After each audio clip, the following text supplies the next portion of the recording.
So I am changing up my study strategy for the CCNA 200-301 exam.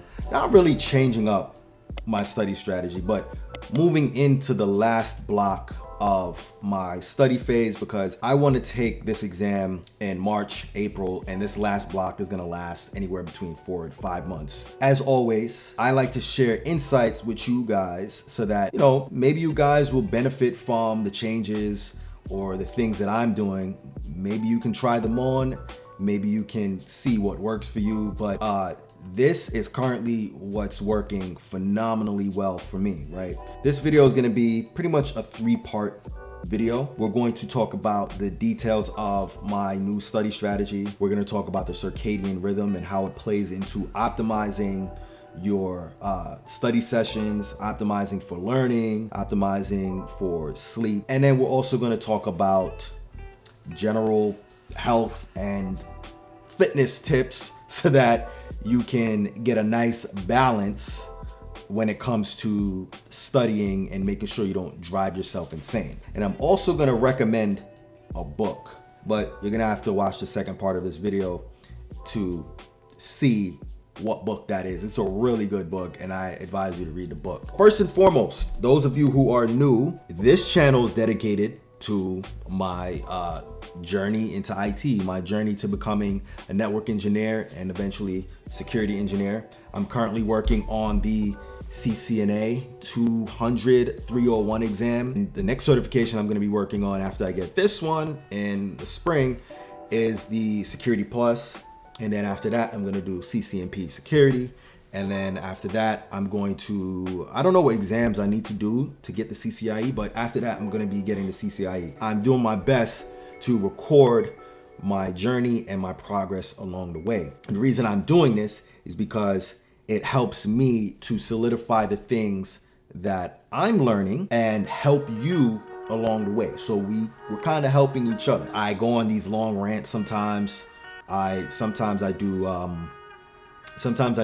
study times, right? I haven't done one in a while, but my goal is to do more study times as I get through all of this material. Do maybe even live sessions, right? Live sessions where I go through the material, do some practice questions and things of that nature. So that's just something to look out for when, as you're watching this video. Yeah, so let's get into it. So number one, my new study strategy. If you want to pass any certification, right, you have to organize the way that you're studying in such a way that you are breaking it into manageable pieces. You don't want to just sit there and just try to take one big bite out of the material and think that you're going to digest it. Let's just take a step back. How did I start studying for the CCNA? I started studying for the CCNA back in March of this year, 2021. I started with simply reading through the material. I read through this book, this volume, right? This is the official cert guide for CCNA 200-301, right? I read through this book 2 times. I bookmarked the heck out of it so that I can just refer back to where I need to refer back to at any given moment, right? I'm halfway through my first read of volume 2. That's pretty much how I started off studying. I started off pre-learning the material by reading the material from cover to cover. And that's very important because you want to get the material in slowly but surely. You want to spoon feed the material little by little, especially for the CCNA, because look how thick this is.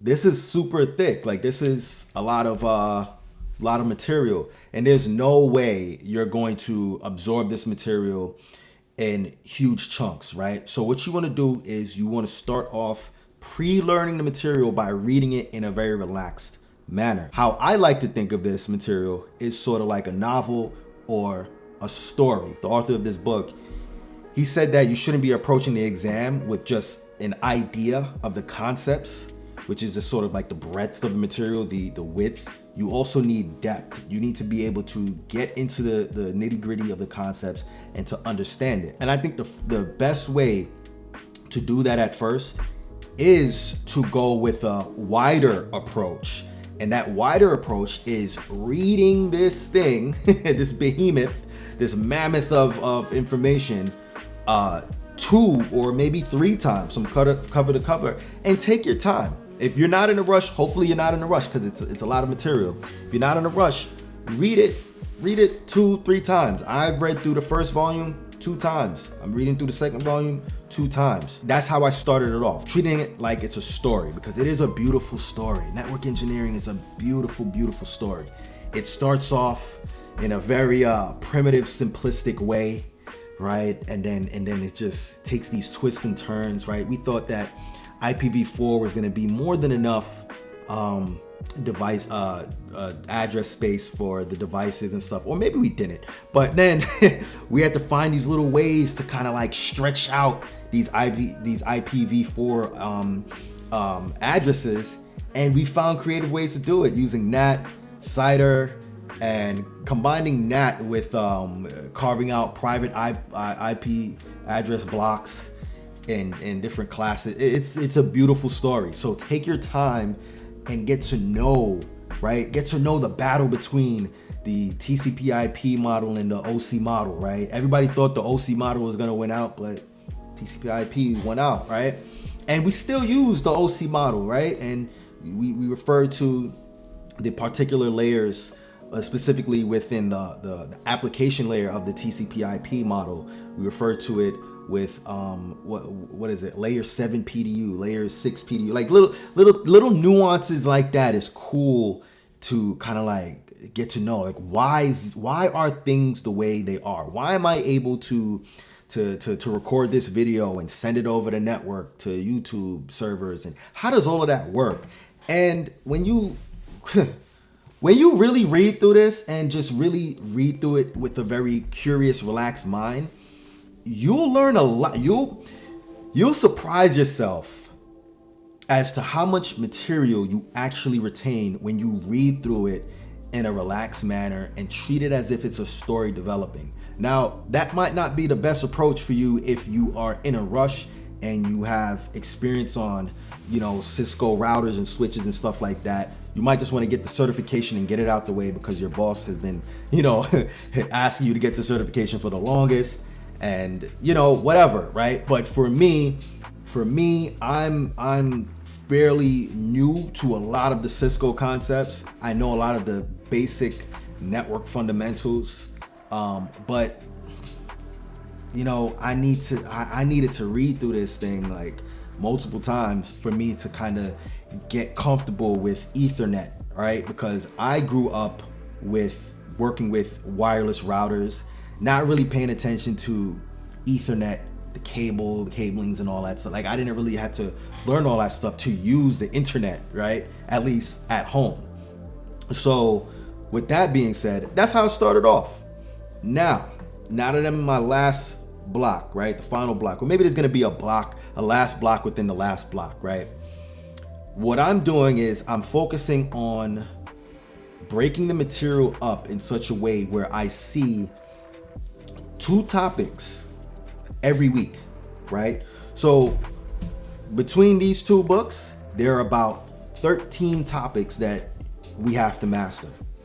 And I organized it in such a way where I'm seeing a topic from each book every single week, right? A topic from each book every day, and I'm gonna be repeating it every week, right? So say Monday is, let's flip to the contents at a glance, right? Because I went over this quite a few times and it's like, whew. Anyway, say we're doing IPv4 addressing on Thursday, right? That's part 4 in volume 1, right?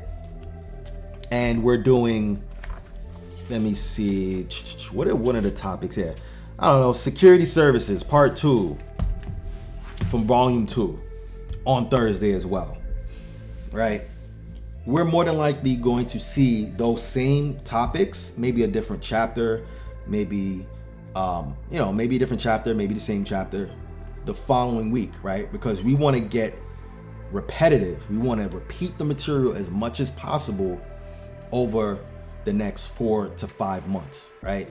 And we want to do that because the problem with just reading straight through the book alone is that once you get from, I don't know, from chapter 1 to chapter 5 to chapter 8, and then eventually get to chapter 20 in volume 1 or wherever you're at in the book, you start to forget some of the things that you read earlier in the volume. And what that means is that you have to repeat the information. It doesn't mean that you're dumb. It doesn't mean that you're lazy. It just means that if you are not consistently going over those neural networks, those neural connections in your brain, you're going to forget it, right? Your brain prunes connections that you don't use. So if you consistently repeat the material in a systematic way, you'll end up mastering the concepts. And you can do that through just reading, obviously, labbing, and also taking notes. So, see all of these? These are 14 notebooks, or I don't know, about 14 notebooks.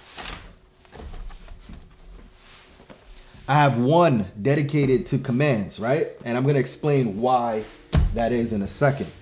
So I got 14 notebooks, and there are about 13 topics between these two books. What I'm doing is I'm designating a topic to each notebook, and how the schedule is gonna work is I'm going to do part 1, volume 1 on Mondays. Well, obviously today's Monday, right? So I did part 1 from volume 1 on Monday, right? And part 1, volume 2 on Monday, right? We split it up into blocks. We got the morning sessions and we got the afternoon sessions. The morning sessions is volume 1. The afternoon sessions is volume 2. That's how I'm doing it, right? And I advise you to do something similar because, again, there's 13 topics in this book, or 14 or something like that. You can ideally do 2 topics a day, and it doesn't have to be a lot of time. You can just do an hour per topic per day. And you can, again, you want to do this over a long period of time. You're spoon feeding the information. And you can be liable to repeat those topics every single week.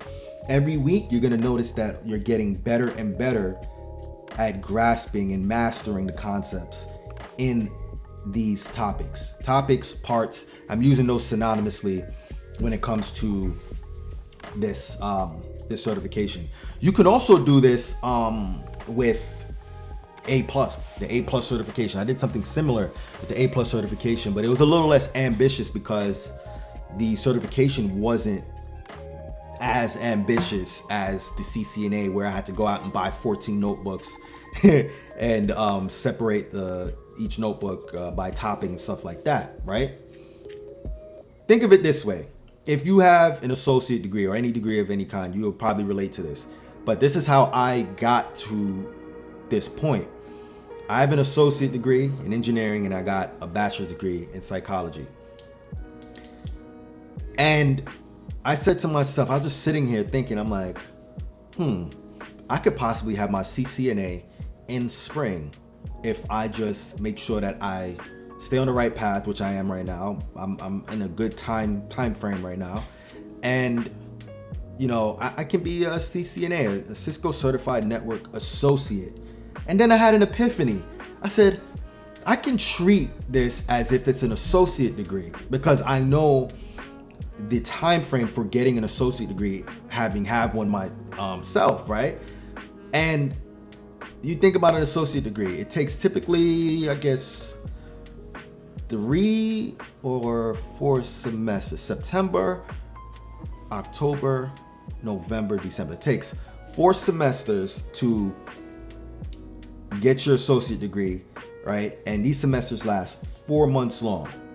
So I was thinking to myself, I already have about 9 months in. That's about 2 semesters worth of studying from the CCNA, these books. And ideally, I can probably finish with all of the study material and everything, be ready to make an attempt at the exam, which I don't have a problem with. I say attempt because I have no problem with failing this exam, learning from my failure. I don't really believe in failure. Failure only happens when you admit it, right? You fail and you just stop trying, right? But I wouldn't mind making an attempt in April and seeing where I can make an adjustment or whatever. But ideally, I want to make an attempt in April, and it would be ideally a year that has gone by, and I would have probably like not crunched or anything like that. It's just how fast I'm getting through the material, but it would be equivalent to almost an associate degree, right?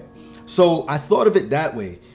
Maybe you can think of it that way too. Maybe you could think of breaking this material down into classes the same way that I'm thinking about it. I'm thinking about, I got a class in the morning and a class in the afternoon, right? And if you have a family like I do, you just make sure that you get up early, right? Discipline. This is going to take discipline, by the way. This is not something that, it's definitely hard to do this, to buy 14 notebooks and dedicate a subject to each notebook. I don't know how else you're going to take notes and really learn and master the material and do active recall without taking notes in a notebook, writing. I mean, that's how I like to think. I like to write and think things out. You can do it the way that you want to do it. I'm just sharing my insight. But you can think of it like classes. You have your morning classes and then you have your night or your afternoon classes. And that's how I'm, shifting my study strategy. And it's been working well so far, right? So that's point number one, or part number one. Ton of notebooks back here. I don't want them to fall off. So point number two, right? Point number two, be mindful of your circadian rhythm. And this is a form of optimization, right? We have the strategy in part one where I said, break the material down into manageable chunks and spoon feed it to yourself and repeat it over and over and over and over again so that the neural connections that you're making while learning the material stays there, right? Now, you have the circadian rhythm that you want to be mindful of. And I just learned this, right? I just learned about how important this is because for most of my adult life, I worked overnight. So I didn't pay the circadian rhythm any mind, and I had no use for it because there was no way for me to even, in my opinion, there's no way for me to even optimize and maximize the benefits of going with the natural rhythms of my body, right? So now that I'm typically, I'm a morning person again and not a night person, I'm noticing things throughout the day where I'll have the most amount of energy between the time I wake up, which is around 4:30, 5 a.m., up until maybe around 1 p.m. That's when I get useless, around 1 p.m. They call it the afternoon slump, right? Between 1 p.m. and 4 p.m. And then around 4 p.m. or 5 p.m., I have class around 5 p.m. I get more energy. Like I feel, up again. I thought I was just lazy. At first I'm like, am I lazy? I had this nice study plan laid out, and then by the time 12 o'clock comes around, sometimes I'll start my day at 8, and by 12 o'clock, I'm just useless, or 1 p.m. I'm useless, and I'm just thinking to myself, dang, am I not disciplined enough? How do I become more disciplined? Is it more motivation? Nope. It has more to do with our neurophysiology, or my neurophysiology. And I don't know how, but I was watching this YouTube video and it was about it said something along the lines of 1 p.m. and 4 p.m., the afternoon slump or something like that. So I watched the whole video in its entirety because I was curious as to why I was just so tired between those hours, because they named, it was like they really read me, right? They really named my issue. And I forgot how I came across that video. I think I was searching the laziness between 1 p.m. and 4 p.m. or something like that. And I probably got pixeled, and YouTube probably recommended. Look, let's not even go down that rabbit hole. Anyway, so the video recommended this book called When, The Science of Perfect Timing by Daniel Pink. And it's a great book. I'm learning so much so far. Don't worry, I'm gonna get to how this relates to studying for CCNA and exams in a second. I highly advise that you read this book because he talks about when the ideal time to take an exam is and the ideal time for you to not take an exam. And spoiler alert, or TLDR, the ideal time to take an exam is in the morning. If you are what he calls a lark or a third bird, aka a morning person. So now, in this book, I learned that naturally we have this circadian rhythm, or we have these periods throughout the day that's characterized by high energy, low energy, high energy, right? Typically in the morning is when we have access to our highest energy, right? And then between 1 and 4 p.m. or whatever your afternoon slump would be, you have a sudden drop in energy. Mood, crankiness, all that stuff is just, off the wall, right? He talks about ways to kind of like ameliorate this stuff, but I'm gonna get into that in the next part, but I might do it this part, right? But the idea is that we have peaks and valleys throughout the day, and we are better able to attack certain tasks at certain times of the day. For example, he talks about us having the highest amount of energy in the beginning of the day, and that day is also characterized by having more of an analytical bend to our mental state, right? We tend to be doing better with logic and analytical tasks early in the morning, which now I'm looking back, they say hindsight is 2020. I'm looking back and I'm thinking, anytime I've taken an exam, done questions, had to do anything that had to do with logic, I did better in the morning than I did in the afternoon. When I used to try to take these little practice tests or practice questions in the afternoon, I would get so many of them wrong. And I was thinking to myself, wait, I know this material. Why am I getting it wrong? Come to find out, I was taking it in that afternoon slump area. And it's mind-boggling because every now and again I think about free will, like how much access do we actually have to free will? And our neurophysiology really dictates our ability to do what we want to do despite knowing better or what have you, right? The book gets deep because it gets into the criminal justice system, it gets into the school system, it gets into a lot of different things that's affected, a lot of different sectors that's affected by the circadian rhythm, these peaks and valleys and peaks of energetic levels throughout the day, right? So in the morning, I highly advise that you front load reading, questions, taking notes, and things of that nature, right? For your studies.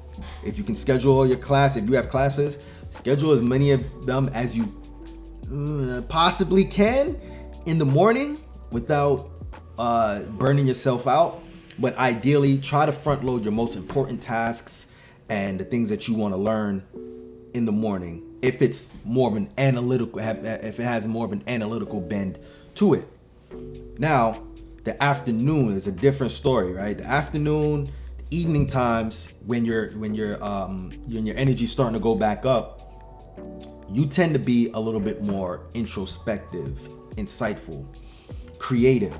And I have a practical example of how I got creative with the CCNA today, using the information that I learned from when. This is why I say you should actually pick this book up, because it's helping. And this is why I'm making this video, to document this, to really keep track of what works, what doesn't work, right? And hopefully this works for you. So today, I was going through some IPv4 stuff, right? Some subnetting stuff. I try to do subnetting every single day so that I don't forget, right? So I can get really good at it and I don't forget. So I'm I'm well aware and I'm decent. I would say I'm good. Let me stop being too modest. I'm good with fixed length subnet mask, right? But VLSM, variable length subnet masks, I'm not really too, I never really touched it. I've only focused on, fixed length subnet masks. So I had an idea. Having known or know the foundation of subnetting with FLSM, I said, let me imagine what VLSM actually is, right? I kind of understand intellectually what VLSM is, but I've never actually worked out a problem of my own. So I said, okay, let me use context clues. What is VLSM? What is a variable length subnet mask? And again, I said before, I had VLSM explained to me, but I never really dove in depth with the actual topic.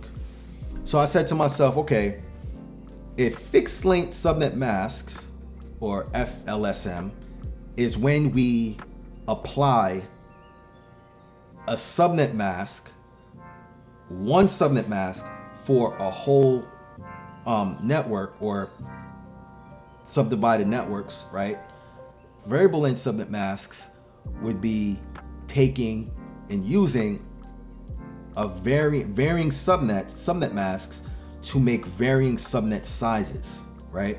So basically, if fixed length subnet masks allow for us to create equal sized subnets, variable length subnet mask is going to be varying lengths of, or varying sizes of subnets.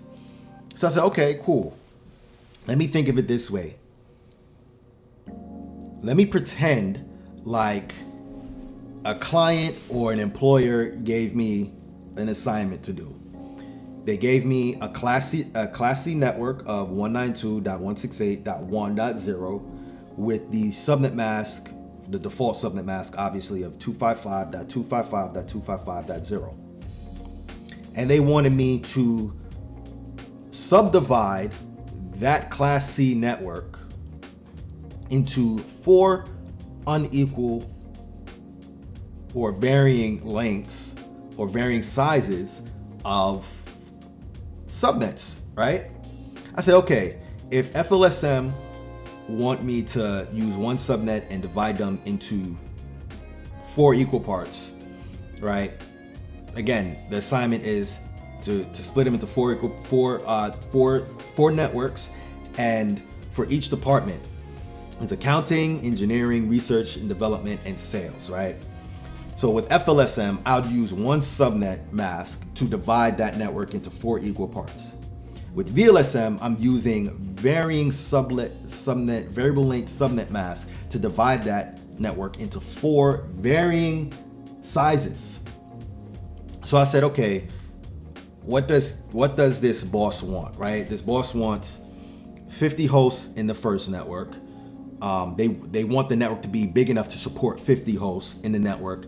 They want the second network to support about 30, be able to support 30. Third, 20. Fourth, 10, right? Just broke it down nice and neat. So I figured out subnet masks for each one of those networks that will satisfy the conditions or the demands of that employer, that client, right? And then I checked it against some problem that I looked up, right? It was along the lines of the same general 50, 30, 20, 10 hosts, right? It was along those same general lines. And I ended up getting the concept. I wouldn't say getting the answer because it wasn't the same problem, but it was the same logic. It was the same logic and the same process, right? You have to make sure that the subnets do not overlap. You got to make sure that you know where one subnet ends and the next one begins, making sure that, again, it doesn't overlap, right? Or it's just, you're going to screw up your network, right? But that was just the basics, right? I still got to study VLSM more in depth to get the terminology and to get my thinking a little bit smoother around it. But I used my creativity, my imagination, my insight in order to really think about and learn and explore, using these very insightful words, that topic, right? And this is what's characteristic of the afternoon, right? Even making this video, I'm making this video at what? It's 3:24 p.m. and this video is 32 minutes long, way too long. But yeah, it's a great idea to use the circadian rhythm to your advantage to optimize for when the best time to learn is, when the best time to do active recall and create these little imaginary scenarios for yourself so that you can actually apply the concepts. It will probably be even better to lab in the afternoon or towards the evening too, because labbing is a little bit more, I would say it's analytical, but it's also, you have to be creative at the same time, right? So just to summarize part 2, we have a circadian rhythm, and there are parts of the day where we're more optimized to do certain tasks. In the morning, you're more analytical, so do more analytical tasks. In the evening, afternoon, after your afternoon slump, you're a little bit more, you're a little bit more introspective, you're a little bit more insightful, you're a little bit more creative, you're a little bit more healthily distracted. Distraction, as you're gonna read in the book, is a feature of being creative because it allows you to connect the dots of different things in your environment, right? Different things that you might see in your environment, right? Really, I really advise that you read that book. And again, I'm making this video because I don't see a lot of educators talking about the multi-dimensional facets of what it takes to achieve, to pass these exams and to study. And it's probably because I have a psych degree. I love my psychology degree. A lot of people are like, oh, psychology. I used to want to become a therapist, and I was gonna go and get a PhD and become a therapist, but that's why I have my psych degree. But I said, nah, I pivoted right back to engineering. So that's why I like to think about learning, and I like to combine it with my engineering degree, and it's amazing, right? But definitely, if you don't know what the circadian rhythm is, Google it. It's very important because you don't want to plan your exam during your afternoon slump and then you fail the exam, and then it starts this positive feedback loop of negative self-talk and negative affirmation. So check it out, right? So our third part is multiple things, right? It's about coffee, sleep, and exercise. Those are important things. Look, I'm a huge advocate of coffee, right? If you're not a coffee drinker and you don't like coffee, okay, cool. I still highly advise that you drink coffee or some type of caffeinated beverage and consume it in a healthy way, obviously. The reason why I'm saying that is because coffee boosts your focus. It increases your cognitive performance. I don't know about memory. I don't know if it does much for my memory, but it allows me to focus in. And it's wise to make sure that you're cycling on and off coffee. Maybe every 2 weeks, go 1 week without drinking coffee or a few days without drinking coffee, because you'll build up a tolerance and you'll have to consume more and more coffee to get that cognitive performance aspect that you want out of it, right? So you might want to cycle on and off and off and on and all that so that you can keep renewing the effects of the caffeinated beverage, right? And ideally, you should probably be consuming it as far away from bedtime as possible, but not too close when you wake up, right? And I really think that, and I'm a big fan of hydration. Making sure you're drinking about 20 ounces of water every hour, right? Especially when you wake up, just gulp down maybe 16 to 20 ounces of water. Just get hydrated. It's good for your brain, right? These things are important. Like, they actually play into you passing the exam, learning, not even just passing the exam. We already spoke about when the best time to take an exam is, but to learn, feel good as you're learning. This is important stuff, but you should ideally make sure that you're consuming caffeine as early in the morning as possible and as far away from bedtime as possible, because caffeine has a half-life of 5 hours, which means half the dose of caffeine that you consumed is still left in your system 5 hours after you consumed it, right? And it just keeps going like that. 5 hours, half of that. 5 hours, half of that dose. And it can actually impair your sleep a little bit, which you actually need to consolidate all of these concepts that you're building in your mind, right? So yeah, there's a technique to consuming coffee. But if you don't want to consume coffee, forget about it. But you got to make sure that you sleep properly, which is the next aspect. It doesn't make sense staying up late to study if what you're studying is just really not going to stick anyway. If you're studying while you're tired, or you're studying and you're not getting enough sleep, you're just studying for no reason. You're not going to remember the concepts. You're not going to grasp the concepts that you stayed up to study for anyway. And you don't have to do that much studying. You don't have to do that much studying in one day. You might have to do a lot of studying over a long period of time, which means that you should be spoon feeding the information. But you shouldn't be studying, you shouldn't be a maniac and study 6 hours straight. Maybe break those 6 hours up into 2-hour study sessions throughout the day, but you shouldn't be studying 6 hours straight and then not sleeping, because it's not going to do anything for you. Even if you do 2 hours straight, or 2 hours broken up into increments, I don't know how much that's going to do for you if you're not getting as much sleep you need, because everybody's different. You can get 7 and feel great, and 6 and then feel awful. Or you can get 8 and feel awful, but then need 9 and feel great, right? And then actually retain the information that you're studying, right? So that's sleep. Make sure you get your sleep. Sleep.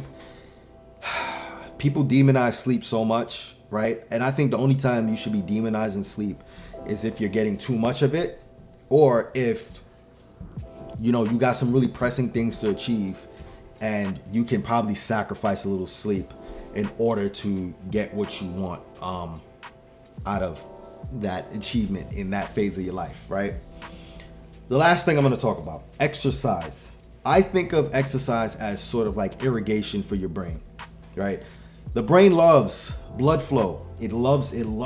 It loves blood flow. It loves water. It's imperative. It actually loves carbs too, which is why you should make sure that you're eating a nutritious diet on a day-to-day basis. But we're not going to get into nutrition. But exercise. A lot of people are skimping on exercise when exercise has been shown to have cognitive performance benefits. When you exercise, you boost your mood. You're boosting blood flow, and it's good for when you're trying to learn any topic, when you're trying to learn anything. It's good to exercise. I exercised before I did the VLSM thing and before I started studying for the day, and it feels amazing, right? I felt smarter. I felt smarter than when I was studying and I didn't exercise yet, right? So yeah, that's just me sharing my insights with you. Make sure you pick up that book, When, The Science of Perfect Timing by Daniel, I believe his name is Daniel Pink. And yeah, those are my study time, my study tips for this episode. So if you want to see more study tips like this one, click right here, and I'll talk to you guys next time.